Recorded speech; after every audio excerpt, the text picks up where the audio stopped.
গান তো শোনাবই, কিন্তু বাংলাদেশে যে ফেব্রুয়ারি মাসে নির্বাচন হবে, তো গণভোট কি চলুন এ সম্বন্ধে আগে জানি, তারপরে আমরা গানের দিকে যাব। বন্ধুরা, আজ আমি আপনাদের সামনে এমন একটি বিষয় নিয়ে কথা বলবো, যে বিষয়টি হলো গণভোট।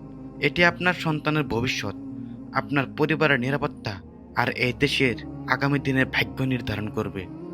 আগামী ফেব্রুয়ারি মাসে বাংলাদেশের সবাই ভোট দিতে যাবে। অনেকে ভাবছেন আমরা শুধু এমপি নির্বাচনের জন্য ভোট দিতে যাচ্ছি, কিন্তু বাস্তবতা হলো সে একই দিনে আরেকটি বড় সিদ্ধান্ত নেওয়া হবে, যার নাম হলো গণভোট।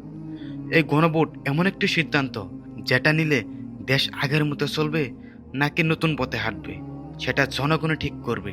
অনেক ভাই বোন আমাকে মেসেজ করে জিজ্ঞাসা করেছেন, গণভোট মানে কি, হ্যাঁ ভোট মানে কি, না ভোট মানে কি।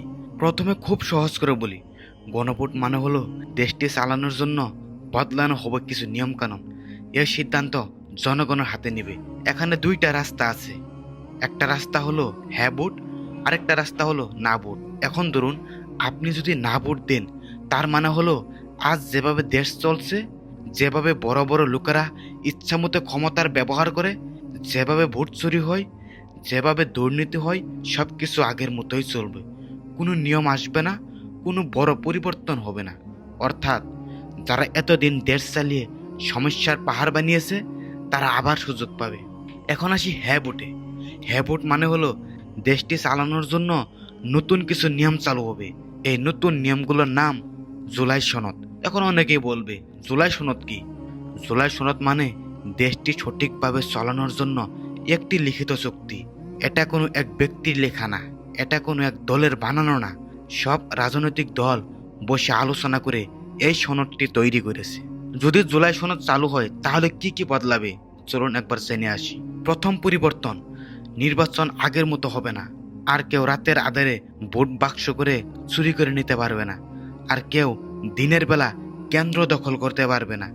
নির্বাচন কমিশন শক্তিশালী হবে, তারা স্বাধীনভাবে কাজ করবে। মানে আপনি যাকে ভোট দিবেন সেই ভোটটাই গণনা হবে। দ্বিতীয় পরিবর্তন, প্রধানমন্ত্রী আর ইচ্ছামতো সব কিছু করতে পারবে না। এখন যেমন একজন মানুষ সব ক্ষমতা নিজের হাতে নিয়ে বসে থাকে, জুলাই সনদ চালু হলে তা হবে না। একজন মানুষ সর্বোচ্চ 2বার প্রধানমন্ত্রী হতে পারবেন। এর মানে কেউ আজীবন ক্ষমতায় বসে থাকতে পারবে না। তৃতীয় পরিবর্তন, রাষ্ট্রপতির ক্ষমতা কিছুটা বাড়বে, প্রধানমন্ত্রীর ক্ষমতা কিছুটা কমবে। মানে দেশ ক্ষমতার ভারসাম্য থাকবে, একজন মানুষ যা খুশি তাই করতে পারবে না। চতুর্থ পরিবর্তন, আদালত স্বাধীন হবে। আপনি গরিব হন বা ধনী, নেতা হন বা সাধারণ মানুষ, আইনের সামনে সবাই সমান হবে। গরিব মানুষও ন্যায় বিচার পাবে। পঞ্চম পরিবর্তন, ইন্টারনেট আর বন্ধ করা যাবে না, কারণ ইন্টারনেট হবে মানুষের মৌলিক অধিকার। ষষ্ঠ পরিবর্তন, সাংসদ হবে 2 ভাগে, একটি নিচের সাংসদ আর একটি উপরের সাংসদ। বড় কোনো আইন পাশ করতে হলে 2 সাংসদের অনুমতি লাগবে, মানে ভুল আইন বানানো সহজ হবে না। সপ্তম পরিবর্তন, নারীদের অংশগ্রহণ বাড়বে, বিরোধী দল গুরুত্বপূর্ণ দায়িত্ব পাবে, মানে সংসদে নতুন এক দলের কথা চলবে না। অষ্টম পরিবর্তন, 2024 সালের আন্দোলনে যারা শহীদ হয়েছে, যারা আহত হয়েছে, তাদের পরিবারকে সরকারি সাহায্য প্রদান করা হবে। বন্ধুরা, হ্যাঁ ভোট মানে হলো একটি নতুন বাংলাদেশের পথে হাঁটা, আর না ভোট মানে হলো পুরনো সমস্যা দেশে ফিরে যাওয়া।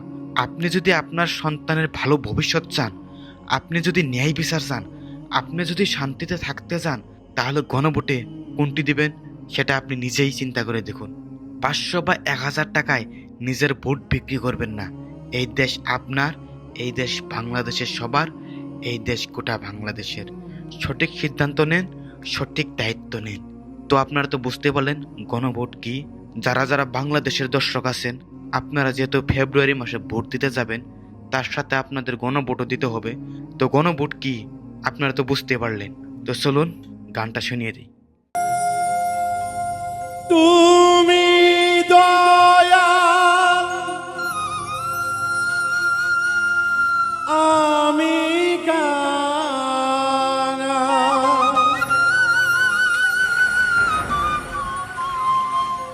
তুমি দয়াল,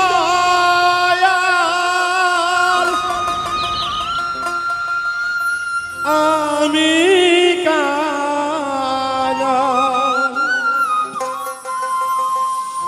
নিজ গুণে করো ক্ষমা আমারে।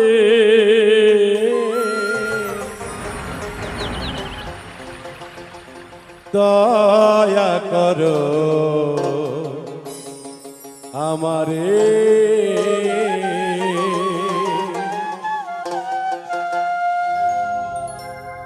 তুমি দয়াল আমি কাঙাল,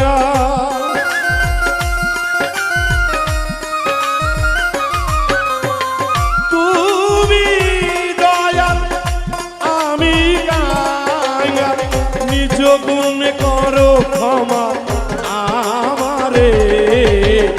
দয়া করো ভক্তেরে ওহে দীন বন্ধু, দয়া করো আমারে।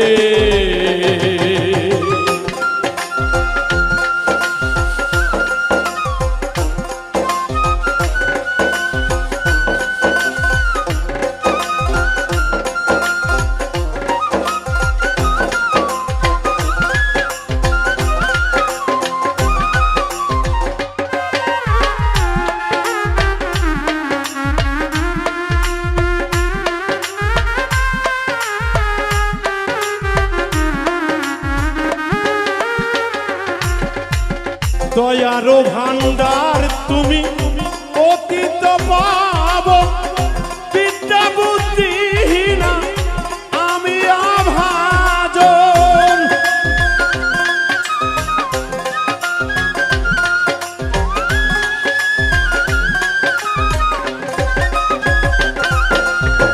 দয়ারো ভান্ডার তুমি অতীত পাবন, বিদ্যা বুদ্ধিহীনা আমি অভাজন। তবু দয়া করে নাও যদি কুলে,